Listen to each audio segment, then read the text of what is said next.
صرف آپ کے سامنے میں 2-3 سوال رکھنا چاہ رہا ہوں.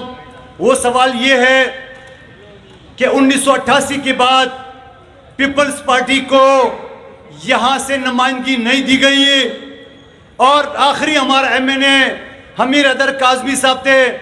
اور اس کے بعد اور میں یہ بھی کہنا چاہ رہا ہوں کہ اس کے بعد ایک دہشت گرد راج تھا کراچی پہ, خون کی اور قاتل راج, ٹارگٹ کے راج تھا, جن کے پاس جنرل مشرف سے لے کے جنرل ضیاء الحق سے تک یا اس سے بعد 14 سالہ گورنر کی ان کی ساری کارکردگی آپ کے سامنے.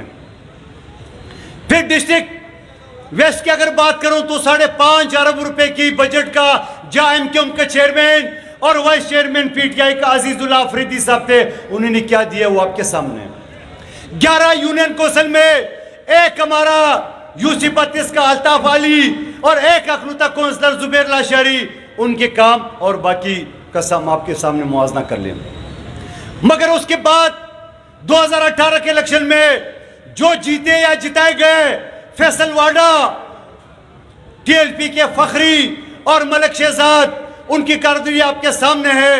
اور 2018 کے بعد ان جانوں جو میرے ساتھ بیٹھے ہوئے سٹیج پہ, ان کی کارکردگی 2 ارب روپے کے لگ بھگ ترقیاتی کام وہ 2018 سے لے کے الیکشن کا شیڈول اناؤنس ہونے تک یہ آپ کے سامنے 1.5 ارب روپے کی بلدیہ کی روڈ کی میں بات نہیں کروں, وہ الگ ہے. اس کے بعد میں یہ سوال کہنا چاہ رہا ہوں کہ جو شخص پیپلز پارٹی کو ختم کرنے میں وہی ڈکٹیٹر کی پیداوار, وہ پیپلز پارٹی کو کہنا چاہ رہا ہے کہ صوبائیوں کو ختم کرو, قومی اسمبلی سے استعفا دو, کیونکہ اپنی قائد کو ہم نے 4تھی یا 5ویں مرتبہ وزیر اعظم بننا ہے, اور خود ایک سیٹ کے لیے جس کو یہ نہیں پتا کہ صبح استعفا دے یا شام کو استعفا دے, سابق وزیر اعظم کو لے کے میرے چیئرمین کے پاس بھیک مانگنے کے لیے 4 دن کی سیٹ کے لیے گئے. کیا میں اس مفتہ اسماعیل سے پوچھنا چاہ رہا ہوں جس کو سینیٹائزر انکل بھی کہتے ہیں, میں ان سے پوچھنا چاہ رہا ہوں کہ تمہارے جو پمپلیٹ بنے ہوئے اس پہ تم کہہ رہے ہو کہ مہنگائی پہ قابو پانا ہے تو مفتہ اسماعیل کو ووٹ دیتے. آئیے یہ میدان آپ کے سامنے, ڈیبیٹ کر لے میرے ساتھ, اس عوام کو مطمئن کرے کہ تم ایک سن میں قومی اسمبلی کی سیٹ پہ اگر تم مہنگائی پہ قابو پا سکتے ہو تو خدا کی قسم میں آپ کے حق میں بردار ہونے کے لیے تیار ہوں, مگر نہ بیوقوف بنانے کی کہانیاں چھوڑ دو. بلدیہ کے عوام کو فیصل واڈا نے بہت کچھ سکھا دیا ہے, یہ چیزیں چھوڑ دو.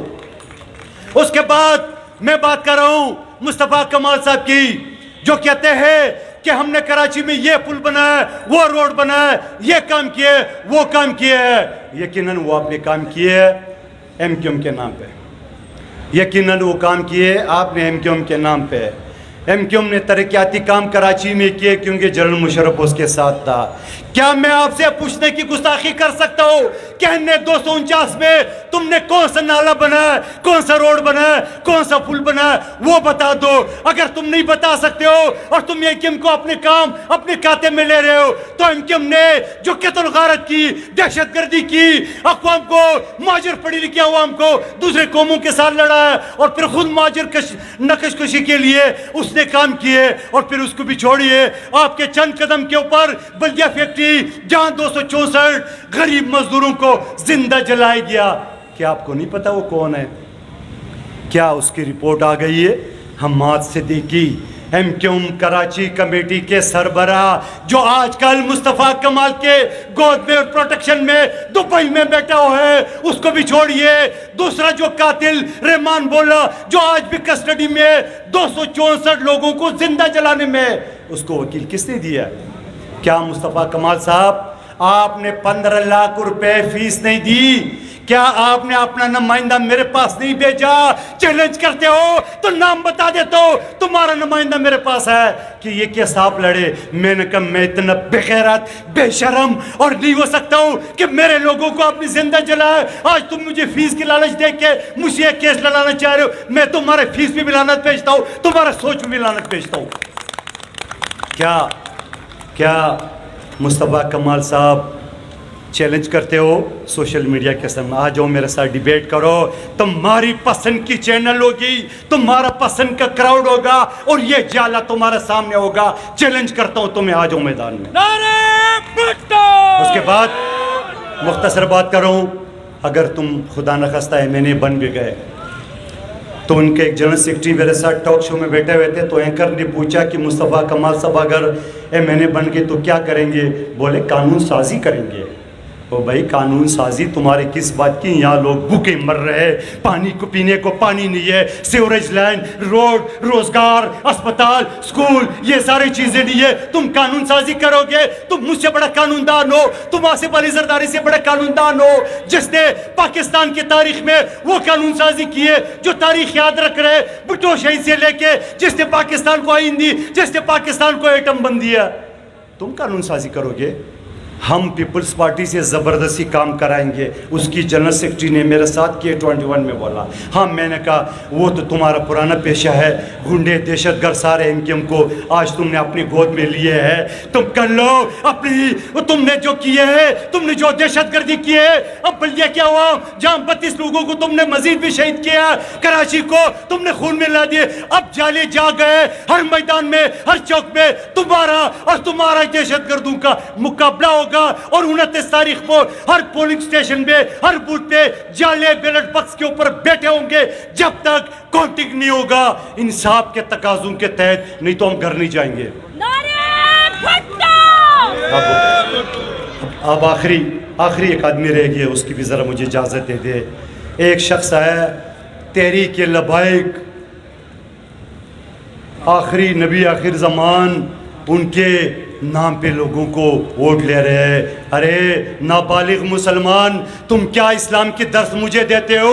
मेरे कैद दे, तू इसी खत्म नबूवत के ऊपर कादियानी को काफिर करार दे के मौत के परवाने के ऊपर दस्तखत किए और तुम मुझे इस्लाम सिखा रहे हो। और तुम MPA बन गए, तुम्हें इतनी गैरत नहीं है कि तुम इस असेंबली में इस्तीफा दो। मेरे जाले MNA अब्दुल कादर पटेल ने फ्रांस के उस गुस्ताख खाकों के खिलाफ करारदाद को असेंबली में पेश किए, तुमसे तो वो भी नहीं हो सका। आज तुमने पंफलेट लगा दिए, फ्रांस की सफ़ीर को दफ़ा करो, पहले खुद तो दफ़ा हो जाओ।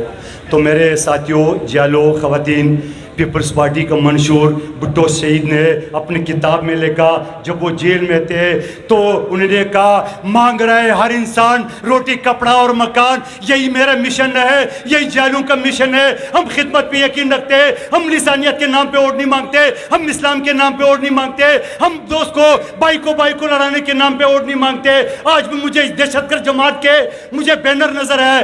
क्या अपने लोगों को तुम्हें शर्म नहीं आ रही है? अभी तक तुमने कराची को तबाह कर दिए, आज तुम अपनी कैद से लातालुक हो गए, फिर वही तुम दहशतगर्दी की बात करें। तुम आजमा के देख ले, अब हम भी बेदार हो चुके हैं, जाले बेदार चुके हैं। ईद के जवाब पत्थर से देगा दहशतगर्द, तुम्हारे यहाँ से आवाज निकल चुकी, अब तुम कुछ भी नहीं कर सकते हो। बढ़ के नहीं मारना, हम तुम्हें हिसाब लेंगे।